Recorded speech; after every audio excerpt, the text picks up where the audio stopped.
share the presentation.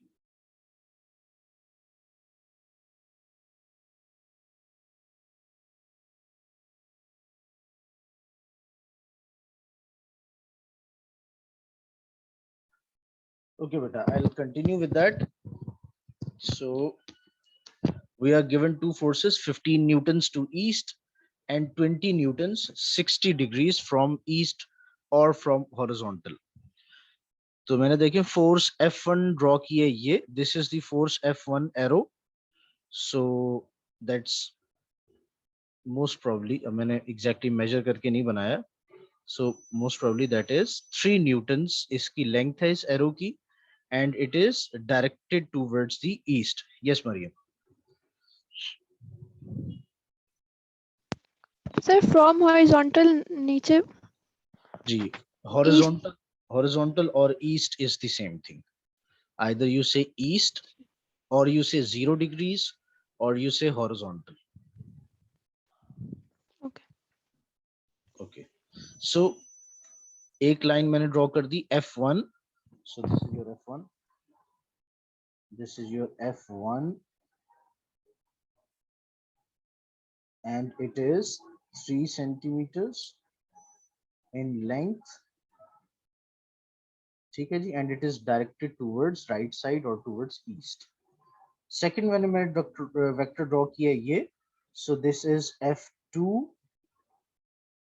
and it is 4 centimeters and it is making an angle. ये देखिए यहाँ पर मैं इसका एंगल ड्रॉ करता हूँ. अगर बेस लाइन से लूं तो this is 60 degrees from horizontal. ठीक है बेटा, दोनों वेक्टर्स क्लियर होते हैं. F1 एंड F2 उनकी लेंथ्स हैं और उनकी डायरेक्शन है. तो जो फर्स्ट वेक्टर है वो डायरेक्टेड टूवर्ड्स ईस्ट है और जो सेकंड वेक्टर है वो एक्ट कर रहे हैं at an angle of 60 degrees from horizontal. ठीक है बेटा, यहां तक क्लियर है. ये आपने दोनों वेक्टर्स को इस तरह रिप्रेजेंट कर दिया. अब क्या करना है, इन दोनों को ऐड करना है. ऐड मतलब we have to find out कि अगर ये दोनों वेक्टर्स, ये दोनों फोर्सेस एक ही पॉइंट पर एक्ट कर रही हो तो उनका रिजल्टेंट इफेक्ट क्या होगा. ठीक है जी, तो उसके लिए हम इन दोनों को ऐड करना पड़ेगा. तो ये देखें सेकंड डायग्राम में क्या किया हमने, हमने इन दोनों वेक्टर्स को एक ही पॉइंट से स्टार्ट किया. जो आपका सेंटर पॉइंट था वहां पर आपने F1 भी ड्रॉ किया और F2 भी ड्रॉ किया आपने. तो F1 अगेन जैसे आपने रिप्रेजेंट किया था towards the right side with a length of 3 centimetres और F2 है 4 centimetres length acting at an angle of 60 degrees. लेकिन आपने इन दोनों को एक ही पॉइंट से स्टार्ट किया और you can say their tails are arising from the same point. यहां तक क्लियर है बेटा. हम इन दोनों का रिजल्ट फाइंड आउट करना चाह रहे हैं. ठीक है जी. अच्छा, अब ये हम जो डिस्कस कर रहे हैं ना, ये पैरेललोग्राम मेथड है. Basically there are two methods to add vectors. One is parallelogram method and the other is triangle method. ठीक है जी. तो पैरेललोग्राम मेथड में आपको पैरेललोग्राम कंप्लीट करनी पड़ती है और ट्रायंगल मेथड में आपको ट्रायंगल कंप्लीट करना पड़ता है. तो parallelogram method is easier to, I recommend के ओ लेवल्स में, क्योंकि आपको दो ही वेक्टर्स गिवन होते हैं. वैसे तो दो से ज्यादा भी वेक्टर्स हो सकते हैं, लेकिन आपको टू ही वेक्टर्स गिवन होते हैं. तो जो इजी मेथड है उनको ऐड करने के लिए वो पैरेललोग्राम मेथड है. ठीक है जी. तो आपने दोनों वेक्टर्स ड्रॉ किए. ठीक है जी, so that their tails are arising from the same point. अब इन दोनों वेक्टर्स की हेल्प से आप पैरेललोग्राम कंप्लीट कर सकते हैं. मुझे जरा बताएं पैरेललोग्राम का रूल क्या होता है, उसकी अपोजिट साइड्स क्या होती हैं.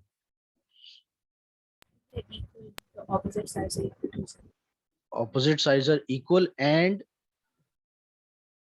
पैरेलल भी होती है. एग्जैक्टली, पैरेललोग्राम की ऑपोजिट साइड्स इक्वल होती हैं और पैरेलल होती हैं. तो अब हम डिस्कस करते हैं एक practical way to complete this half parallelogram. ये जो आपको हाफ पैरेललोग्राम है, इसको मुझे कंप्लीट पैरेललोग्राम करना है. तो कैसे करेंगे देखिए जरा. आपके पास जो F2 है, that is 4 centimetres in length. तो आपने कंपास यूज की और उस कंपास को आपने ओपन किया 4 सेंटीमीटर्स। आपको कैसे पता चलेगा कि आपकी कंपास 4 सेंटीमीटर्स ओपन हुई हुई है? आप उसको F2 पे रखें, कंपास को रखो F2 पर, उसकी कंपास की जो बेस है उसको F2 के बेस पॉइंट पे रखें और कंपास को इतना ओपन करें जितना F2 की लेंथ है। तो अब आपकी जो कंपास है वो 4 सेंटीमीटर्स की लेंथ के लिए ओपन हो जाएगी। ऐसा ही है। अब उस कंपास को उठा के आप F1 के एरो हेड पे रखें और एक आर्क लगाएं। It will be like this. अगर मैं कंपास के एक एंड को यहाँ रखूं और एक आर्क लगाऊं तो it will almost B like this. एक आर्क मेरी ऐसे लग जाएगी। ऐसे ही होगा? नहीं, कोई जवाब नहीं आया। अच्छा चले, पहले मैं कंप्लीट कर लूं फिर आप इसको प्रैक्टिस कीजिएगा। तो मैं एक बार फिर स्टेप्स रिपीट कर रहा हूं। मैंने कंपास को ओपन किया for the length of F2 और उसको मैंने कैसे ओपन किया? मैंने उसको F2 पे रखा, कंपास के बेस को F2 के बेस पे रखा और कंपास को ओपन किया F2 की लेंथ के लिए। और फिर मैंने कंपास को उठा के F1 के टिप पर रखा और एक आर्क लगाई। तो अब ये जो आर्क है ये सेम लेंथ की होगी, जितना लेंथ F2 का था उतनी ही लेंथ की आपने आर्क लगा दी है from the tip of F1। यही स्टेप आप रिपीट करें F1 के लिए। अब कंपास को ओपन करें F1 के लिए और उसको यहाँ पे रखें F2 के एरो हेड पे और अब एक आर्क लगाएं। तो that will be like this. तो ये आर्क हो गई आपके पास F2 की रेप्लिका और ये आर्क हो गई F1 की replica and both are meeting at a point. तो अब अगर हम पैरेललोग्राम कंप्लीट कर लें from this point it will be like this. ऐसा हो सकता है बेटा कि नहीं? जरा सब लोग ट्राई करें, सब लोग ट्राई करें जी। यही आपको दो फोर्सेस गिवन है, उन दोनों को यूज करके एक पैरेललोग्राम कंप्लीट करें।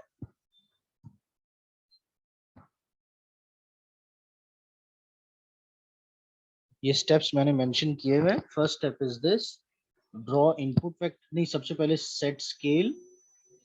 Number 2, draw input vectors.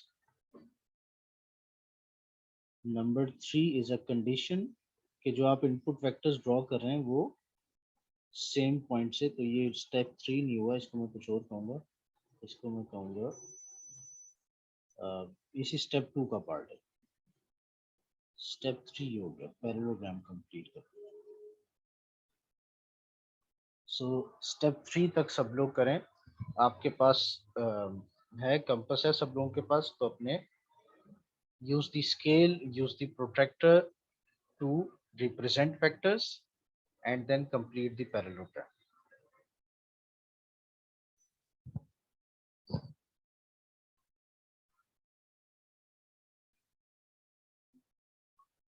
जो जो आपको क्वेश्चंस आ रहे हैं माइंड में वो यहाँ पर लिखते जाएं ताकि मैं साथ साथ उनको आंसर भी करता रहूं।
कर पा रहे हैं बेटा आप लोग? Are you able to do that?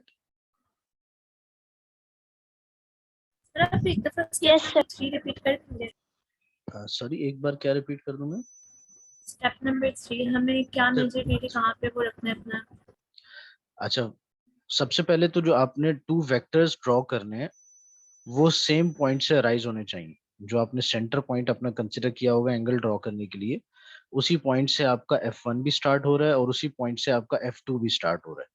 तो उसको आप ऐसे भी कह सकते हैं F1 and F2 are starting from the same point, या आप ऐसे भी कह सकते हैं F1 F2 have a common tell. ठीक है जी, सबसे पहले तो आपने ये किया। अब जब आप पैरेललोग्राम ड्रॉ करेंगे तो उस पैरेललोग्राम में आपने क्या किया, F2 का replica and parallel vector draw करना है और F1 का equal and parallel vector opposite side पे ड्रॉ करना है। That is your goal.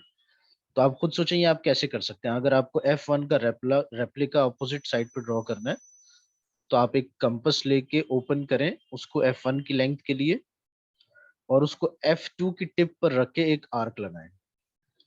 इसी तरह F2 के लिए आपने रेप्लिका ड्रॉ करना है तो F1 की कंपास खोलें, F2 की कंपास खोलें और उसको F1 की टिप पर रख के एक आर्क लगाएं। तो दोनों वेक्टर्स के लिए कंपास ओपन करके और उनकी ऑपोजिट साइड पर एक एक आर्क लगाएं। वो आर्क्स एक पॉइंट पर मीट कर रही होंगी और वो पैरेललोग्राम की ऑपोजिट साइड होगी। करें, जरा करके देखें। I hope you will be able to do that easily. Keep in mind आपको F1 और F2 का रेप्लिका वेक्टर ड्रॉ करना है, same length and parallel on the opposite side.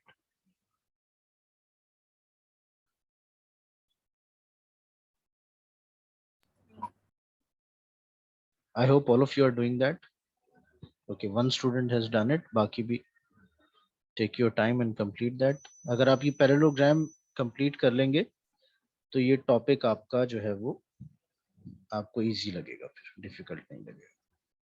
Okay, one more student.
Students, मुझे बताएं बेटा, if you are able to complete the parallelogram.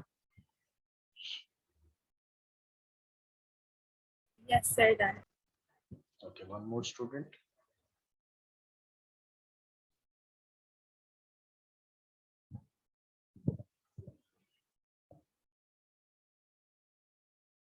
Okay, so we'll move on. अच्छा, ये इसकी एक बहुत अच्छी स्लाइड आपकी बुक में भी अवेलेबल है, तो आपकी फिजिक्स मैटर्स की बुक में, बल्कि इनफैक्ट वो स्लाइड्स मैंने इस प्रेजेंटेशन में भी ऐड कर दी है। तो उसमें स्टेप्स भी मेंशन्ड है। थोड़ा सा डिटेल्स मुझे लग रहा था कम है, तो इसलिए मैंने अपनी भी एक स्लाइड ऐड कर दी ना, तो आप उस स्लाइड को भी देख सकते हैं। सो फर्स्ट स्टेप आपने स्केल सेट किया, सेकंड स्टेप आपने इनपुट वेक्टर्स ड्रॉ किए, रिप्रेजेंट किए, और थर्ड स्टेप आपने एक पैरेललोग्राम ड्रॉ कर ली। ठीक है जी। अब जब आपकी पैरेललोग्राम देखें, थर्ड स्टेप में आपकी पैरेललोग्राम कंप्लीट हो गई है, तो फोर्थ स्टेप क्या होगा, फाइंडिंग द रिजल्टेंट। तो जो आपका पैरेललोग्राम का प्रिंसिपल डायगोनल होगा, that will be your resultant vector. देखें, आपने F2 और F1 को जिस पॉइंट से ओरिजिनेट किया था, उस ओरिजिनेशन पॉइंट से जो आपका डायगोनल ऑफ द पैरेललोग्राम बनेगा, that will be your resultant vector means that will be the combined effect of two vectors. Resultant vector means combined effect of two vectors. तो अगर f1 और f2 forces थी तो resultant vector will be can be called f, which is the combined force of two vectors. ठीक है, तो आपने जो पैरेललोग्राम ड्रॉ की है उसका डायगोनल आप कंसिडर कर लें, उसका डायगोनल ड्रॉ कर लें which is originating from the same origination point, जहां से f1 और f2 स्टार्ट हो रहे थे वहां से अपना डायगोनल ड्रॉ कर लें of the parallelogram and labelled it resultant vector.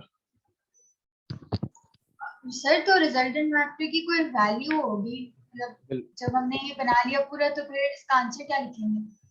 ठीक है, तो जब आपने रिजल्टेंट वेक्टर को लेबल कर दिया, now the length of the resultant vector is giving you the magnitude of the combined effect and direction of resultant vector is giving you the direction of the combined effect. तो आपको imagine करें कि दो forces apply हो रही थी, तो आपने उनका रिजल्टेंट वेक्टर ड्रॉ कर लिया, तो इमेजिन करें कि इन दोनों फोर्सेस का एक कंबाइंड वेक्टर है, ठीक है जी, which has a magnitude, which has a combined magnitude and which has a specific direction.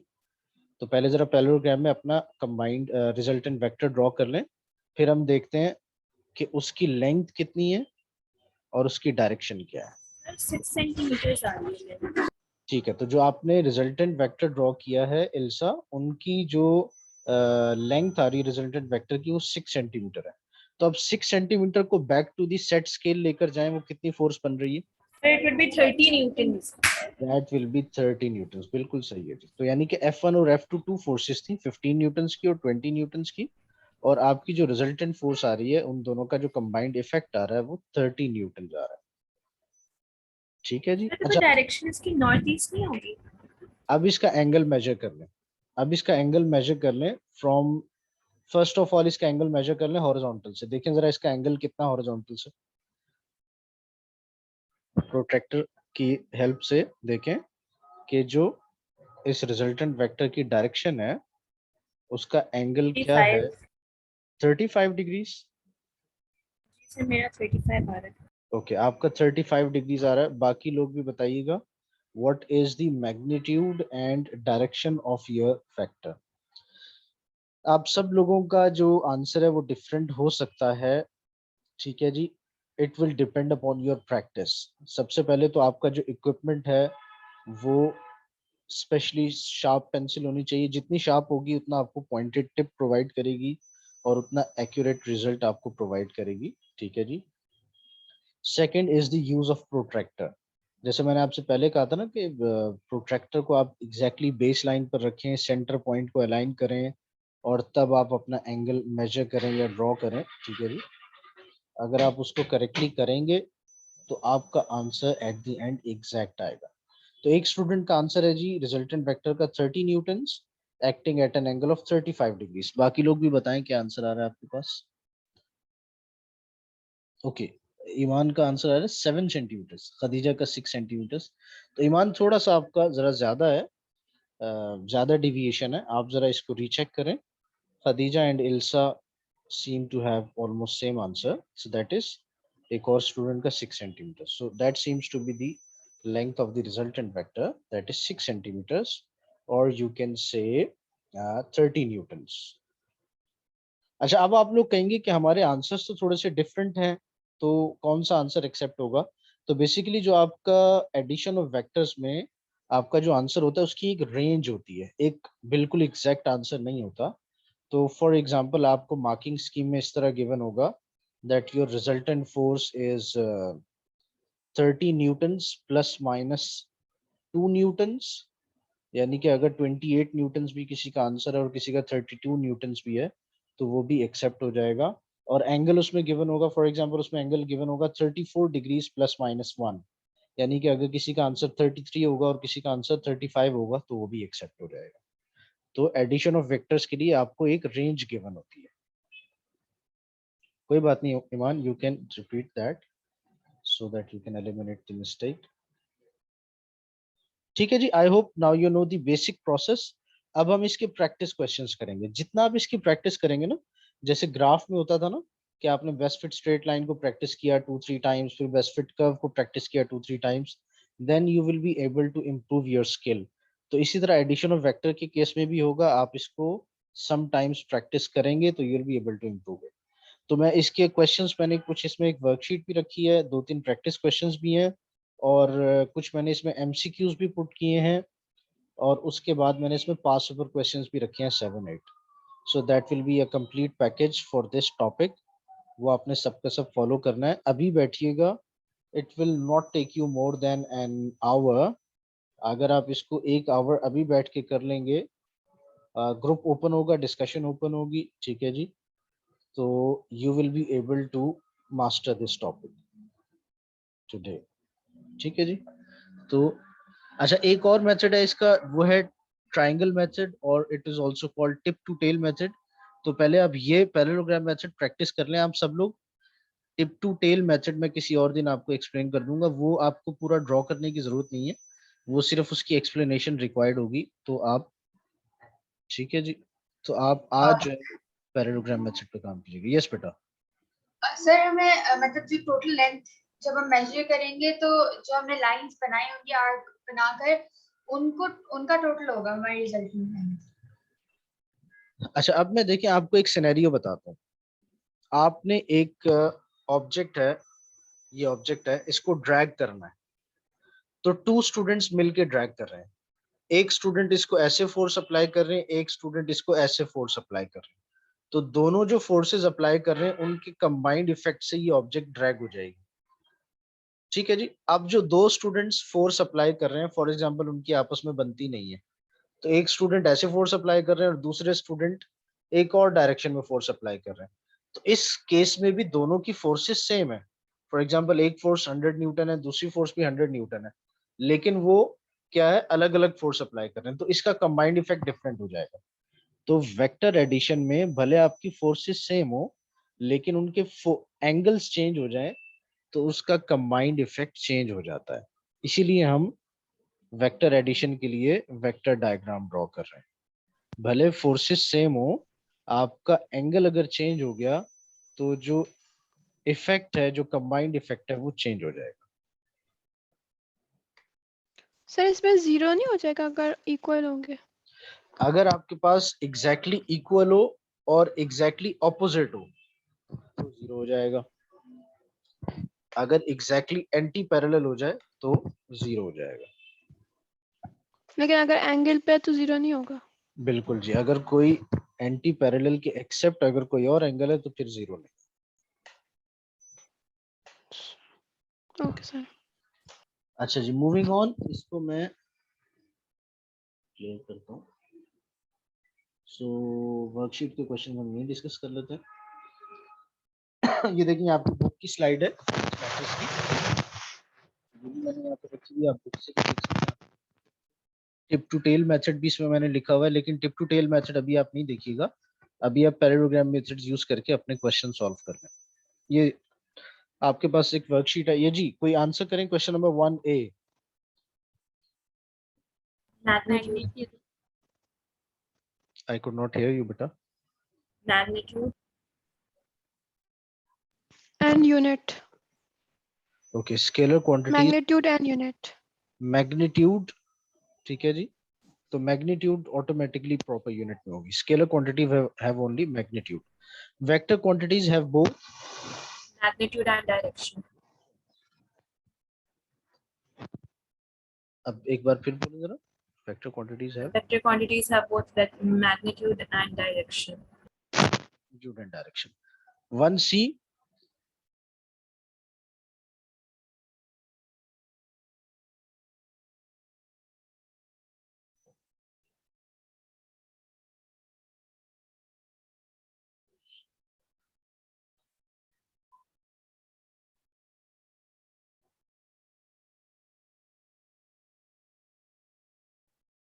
Yes बेटा।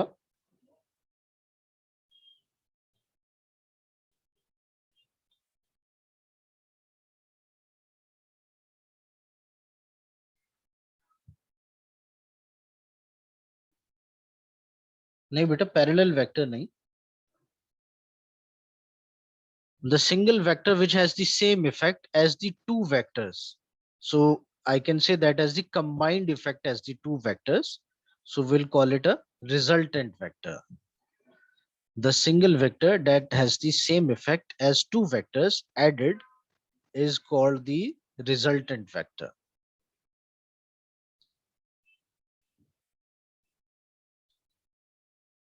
Okay, sir. Okay.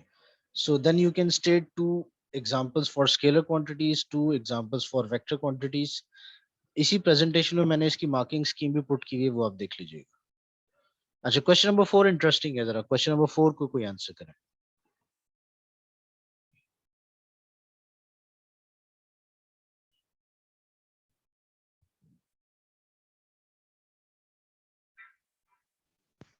Maximum is 10 and minimum is 4.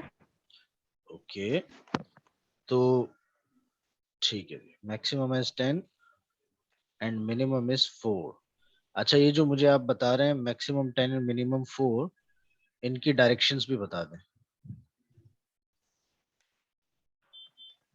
Sir, if it's 10 newtons, it would be right. And if it's 4 newtons, not wait, आपको 3 और 7 Newton's की direction given नहीं है कि वो right side पर ही है, वो अपवर्ड डायरेक्शन में भी हो सकते हैं, डाउनवर्ड में भी. तो आप इसको ऐसे कहें, maximum is 10 Newton's and it will be in the same direction of the first two vectors. 10 Newton's तभी होगा जब 3 और 7 Parallel. एक ही डायरेक्शन में.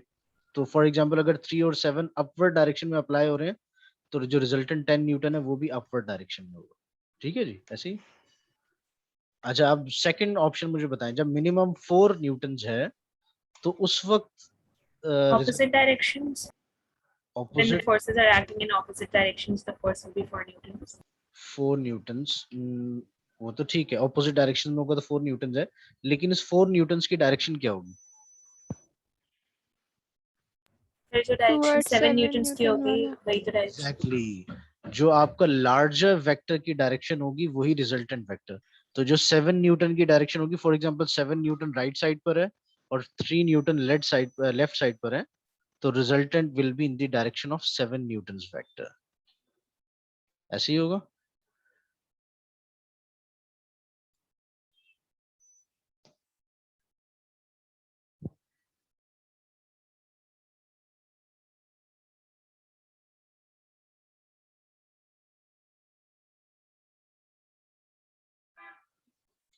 ठीक है जी, मूविंग ऑन.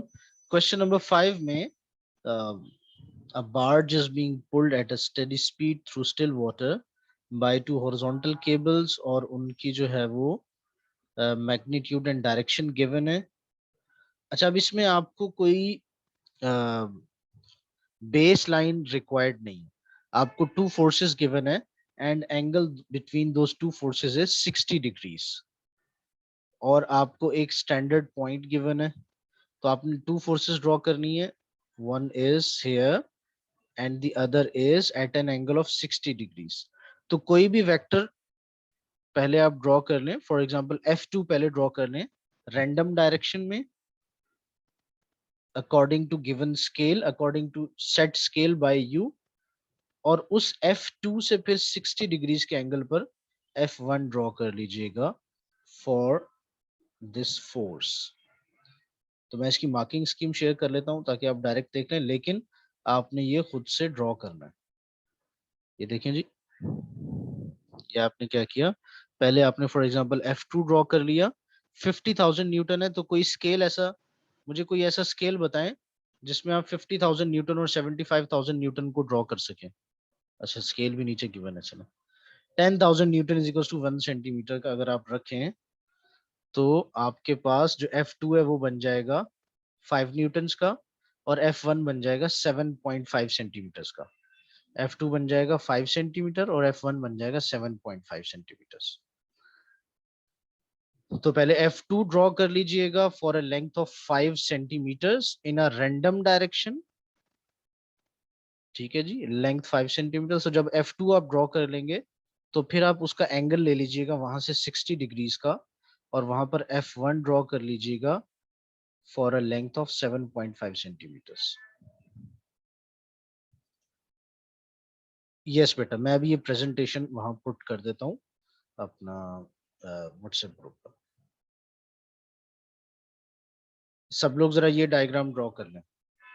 देखिए जरा डायग्राम ड्रॉ करके देखें आपका यही आंसर आ रहा है कि नहीं, जरा एक चेक हो जाएगा कि if you got this concept adding vectors bye parallelogram method. सब लोग अपना पैरेललोग्राम ड्रॉ करें और देखें ये जो आंसर आपके पास यहाँ पर मेंशन्ड है, आपके पास भी यही आंसर आ रहा है या कितना डिविएट हो रहा है।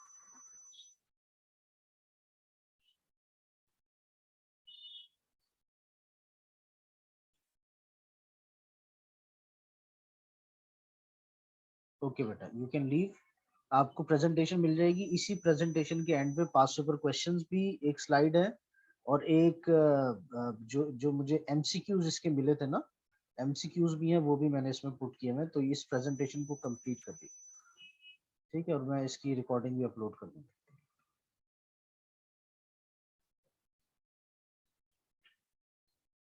जी सब लोग इस डायग्राम को ड्रॉ कर लें अपने पास, देखें आपके पास यही आंसर आ रहा है कि नहीं।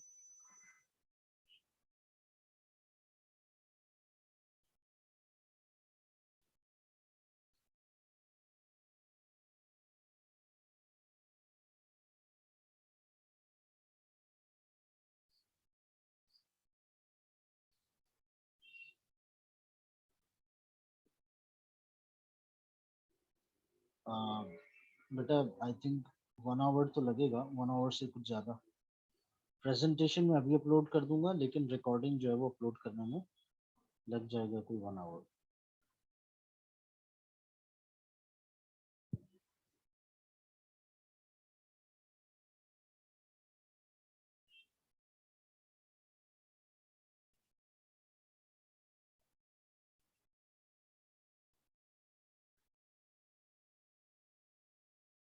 All of you draw this diagram and let me know if you have the same resultant force as is given in this marking scheme.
जी बेटा, did anyone complete that?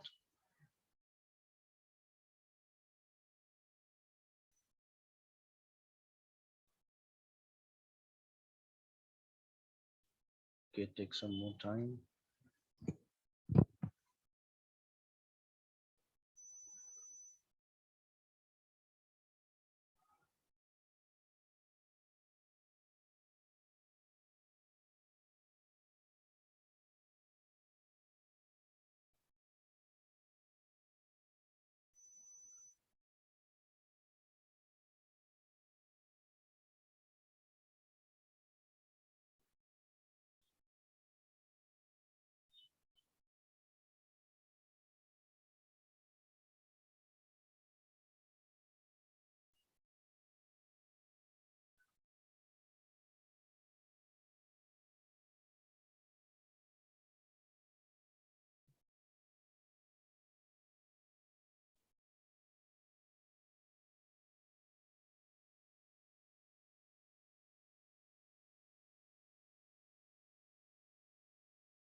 Okay, one student saying 1,13,000. Okay,